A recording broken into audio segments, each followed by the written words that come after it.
ये हैं भारत के वो 5 महान मुस्लिम राजनेता जिनके आगे किसी की भी नहीं चलती। टाइम्स ऑफ इंडिया के सर्वे के मुताबिक ये राजनेता इतने प्रभावशाली हैं कि इनकी एक आवाज पर पूरा भारत एकजुट हो जाया करता है। इन राजनेताओं को भारत सरकार विभिन्न अवार्ड से सम्मानित कर चुकी है। भारत को विश्व शक्ति बनाने में इन मुसलमानों का बड़ा योगदान रहा। भारत के 5 महान मुस्लिम राजनेताओं की लिस्ट में पहला नाम असदुद्दीन ओवैसी का आता है। टाइम्स ऑफ इंडिया के सर्वे के मुताबिक असदुद्दीन ओवैसी भारत के सबसे लोकप्रिय मुस्लिम राजनेता हैं। पिछले साल उन्हें दुनिया के 500 सबसे प्रभावशाली मुसलमानों की लिस्ट में शामिल होने का खिताब दिया जा चुका है।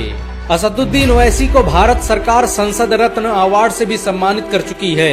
लंदन से लॉ ग्रेजुएट ओवैसी आज भारत के सबसे ज्यादा पढ़े लिखे मुस्लिम राजनेता हैं। हैदराबाद में जन्मे ओवैसी के आज कई हॉस्पिटल और मेडिकल सेंटर चलते हैं जिनमें लोगों का मुफ्त इलाज किया जाता है। बहुत कम लोग जानते हैं कि असदुद्दीन ओवैसी के ट्रस्ट सालार मिल्लत के तहत 12 कॉलेज, 9 स्कूल और 2 हॉस्पिटल चलते हैं। उनके जरिए बनाया गया ओवैसी स्कूल ऑफ एक्सीलेंस और दक्कन मेडिकल कॉलेज हैदराबाद का बेहतरीन कॉलेज है। उनके पॉलिटेक्निक कॉलेज, इंजीनियरिंग कॉलेज और कॉलेज ऑफ फार्मेसी में हजारों लोग शिक्षा हासिल करते हैं। भारत के 5 महान मुस्लिम राजनेताओं की लिस्ट में दूसरा नाम बदरुद्दीन अजमल का आता है। मौलाना बदरुद्दीन अजमल को दुनिया के सबसे प्रभावशाली मुसलमानों की लिस्ट में जगह दी जा चुकी है। बदरुद्दीन अजमल के आज असम में 56 से अधिक स्कूल और 22 डिग्री कॉलेज चलते हैं। उनके द्वारा स्थापित किए गए अस्पतालों में लोगों का मुफ्त में इलाज किया जाता है। बदरुद्दीन अजमल दुनिया की मशहूर परफ्यूम कंपनी अजमल परफ्यूम के मालिक हैं। उनके द्वारा बनाई गई परफ्यूम आज पूरी दुनिया में इस्तेमाल की जाती है। दुबई से लेकर अमेरिका, रूस और जापान में भी इनके शोरूम मौजूद हैं। बदरुद्दीन अजमल की party all India United democratic front Assam की दूसरी सबसे बड़ी पार्टी है। इनके द्वारा स्थापित किया गया अजमल फाउंडेशन आज असम का सबसे बड़ा गैर सरकारी संगठन है। ये संगठन अब तक लाखों लोगों का मुफ्त में केस लड़ चुका है। मौलाना बदरुद्दीन अजमल ने एशिया के सबसे बड़े मदरसे दारुल उलूम देवबंद में शिक्षा हासिल की है। वो वर्तमान में असम के जमीयत उलमाए हिंद के प्रदेश अध्यक्ष भी हैं। मौलाना बदरुद्दीन अजमल को जीत दिलाने में जमीयत उलमाए हिंद का बड़ा किरदार रहा। इनके द्वारा स्थापित किए गए स्कूलों और अस्पतालों से आज पूरा असम फायदा उठा रहा है। अजमल फाउंडेशन द्वारा चलाई जा रही अजमल सुपर 40 नाम की योजना के तहत हर साल 40 मुसलमानों को IAS और IPS की मुफ्त शिक्षा दी जाती है। भारत के 5 महान मुस्लिम राजनेताओं की लिस्ट में तीसरा नाम हामिद अंसारी का आता है। यूपी में जन्मे हामिद अंसारी आज भारत के सबसे पढ़े लिखे मुस्लिम राजनेताओं में से एक हैं। उन्हें आधुनिक भारत का अब्राहम लिंकन भी कहा जाता है। हामिद अंसारी ने भारत के लिए जो किया वो आज तक कोई नहीं कर पाया। वो कई सालों तक अलीगढ़ मुस्लिम यूनिवर्सिटी के वाइस चांसलर रहे। फिर लगातार 2 बार उपराष्ट्रपति बनकर उन्होंने इतिहास रच दिया। हामिद अंसारी ने उपराष्ट्रपति रहते हुए मुसलमानों से जुड़े बहुत से बिल पास करवाए। ये कई सालों तक नेशनल माइनॉरिटी कमीशन के अध्यक्ष भी रहे। उपराष्ट्रपति बनने से पहले हामिद अंसारी ने अरब देशों में भारतीय राजदूत के रूप में अपनी सेवाएं दी और कई सालों तक यूनाइटेड नेशन में भारत का प्रतिनिधित्व करते रहे। हामिद अंसारी के खानदान का भारत की आजादी में बड़ा योगदान रहा।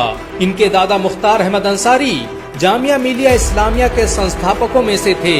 मुख्तार अहमद अंसारी ने ही भारत में सबसे पहले मेडिकल कॉलेज की स्थापना का ख्वाब देखा था। भारत के 5 महान मुस्लिम राजनेताओं की लिस्ट में चौथा नाम गुलाम नबी आजाद का आता है।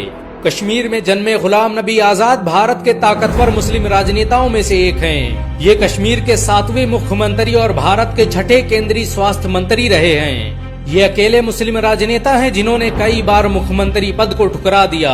गुलाम नबी आजाद के कार्यकाल में भारत स्वास्थ्य सेवाओं के क्षेत्र में आसमानों में पहुंच गया। भारत को पोलियो से आजाद कराने में गुलाम नबी आजाद का बड़ा किरदार रहा।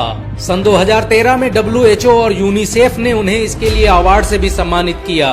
स्वास्थ्य मंत्री रहते हुए आजाद ने जो नीतियां बनाई उन्होंने भारत को रोग मुक्त करने में बड़ी भूमिका निभाई।